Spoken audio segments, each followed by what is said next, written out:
Hey, how you doing? I am Todd. I am a regular dude walking in the Word. Today, as we are going through Numbers, we've been talking about Balaam here. And in these next 4 episodes, we're going to talk about the messages that he gives, that really God gives to him. And Balaam then tells it to Balak. All right. And, all the drama involved with that, how they make sacrifices and all that stuff. But I want you to see, we're going to go through the first message, Balaam's message, the first one today. Tomorrow we'll go through the second, and then the third one we'll go through on the third day. On the fourth day, we'll go through the last of them, 4, 5, 6, 7, I think. So anyway, but you're going to see kind of this progression. It's kind of neat once you look at it and see that progression and how God... And Balaam is told by God, you need to say exactly what I'm telling you. And he does. He does say that. And it's just funny because Balak is in for a shocker when he gets all these messages. And especially toward the last ones. It doesn't turn out real well for Balak. So today I want to read from Numbers chapter 23, verses 1 through 12. And this is Balaam's first message here. And I've entitled today, it's called Bulletproof. Okay? Let me read here. This is Numbers 23, verses 1 through 12. It says, Balaam said, build me 7 altars here and prepare 7 bulls and 7 rams for me. Balak did as Balaam said, and the 2 of them offered a bull and a ram on each altar. Okay? So that, now we had talked about before, Balak built these altars and stuff, and then Balaam participated. Now Balaam is building altars, really to God, and then Balak has to participate in this. Okay, so it's changing a little bit towards the positive here. I view Balaam more like to say he was a prophet of God is using that term really loosely, or using the term loosely. He was more of like some kind of, you go up sometimes in a foreign country and go up in the mountains and you have this like witch doctor that, not necessarily a witch doctor, but he does everything. Okay, so, let me tell you, there's a good example. I met a chaplain one time, and the chaplain is not of a church, but it's of an organization, and they had a chaplain. And the chaplain's attitude is like, whatever religion you are, I can be the chaplain to that. Okay, I'm like, okay, that's different from Christianity. Where if I'm a chaplain for of Christianity, I can only be that chaplain I'm only going to teach that. I'm not going to teach Buddhism and Hinduism and stuff like that. Let me get a drink here of this soda.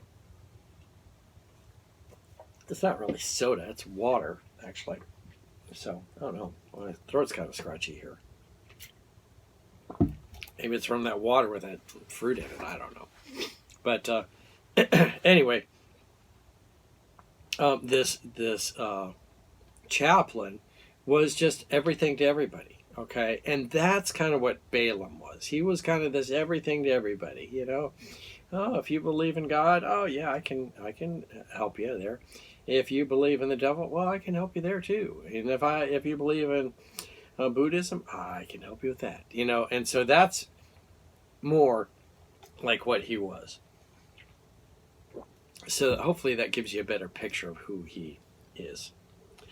Verse 3, then Balaam said to Balak, stay here and beside your offering while I go aside. Perhaps the Lord will come to meet with me. Whatever he reveals to me, I will tell you. Then he went off to a barren height. God met with him.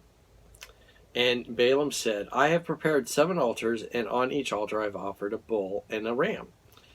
Okay, so he's like bragging, hey, look what I did. Like God's going to be like, oh, gee, you made some offerings to me. Oh, okay. If you remember, there's a passage dealing with Saul He says, I'd rather you obey me than give me a whole bunch of sacrifices. Okay, that's my paraphrase of that. Verse 5, the Lord put a word in Balaam's mouth and said, go back to Balak and give him this word.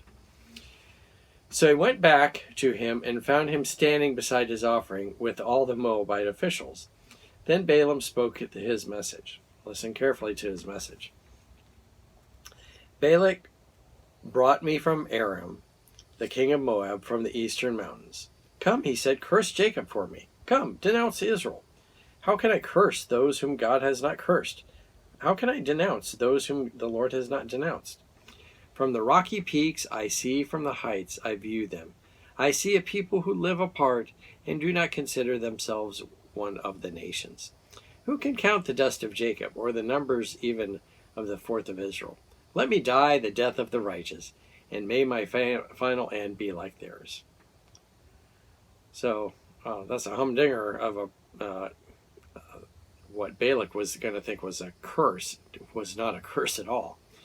Verse 11 says, Balak said to Balaam, what have you done to me? I brought you to curse my enemies, but you have done nothing but bless them. He answered, must I not speak what the Lord puts in my mouth? Okay, so several things here. I call this bulletproof because the Lord loves the nation of Israel here, and the Lord is going to see them through this whole thing. And it says, there in verse 8, how can I curse those whom God has not cursed? How can I denounce those whom the Lord has not denounced?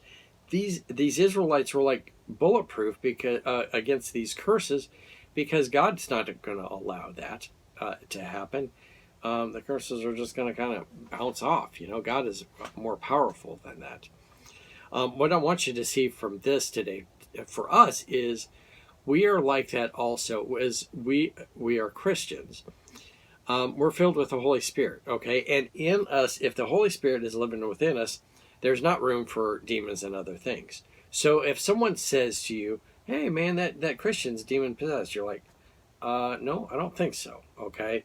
There might be demonic oppression going towards him, but he's not possessed by the devil, because there's not room for the Holy Spirit and a demon. Our God's a jealous God, and he's not going to invite another demon to come inside. Nope, not going to happen. Okay, so and when those curses come, and you're filled with the Holy Spirit, those curses can't really affect you. So I'm not worried if someone, you're walking down the road and someone takes a voodoo doll or something and does something to you, then I'm not too worried about that, because I got the Holy Spirit living within me. Now, let me point out also, I'm not going to be hanging around all the, voodoo doll people and all that stuff. I'm staying far away from that stuff. But I'm not worried and scared about all that stuff either. All right, so hopefully that helps you. You're bulletproof, really, from that. Okay? Hey, thank you for watching. I'm just a regular dude walking in the Word, and I look forward to seeing you tomorrow as we continue our journey looking at these prophecies of Balaam. Lord's blessing. I'll see you tomorrow.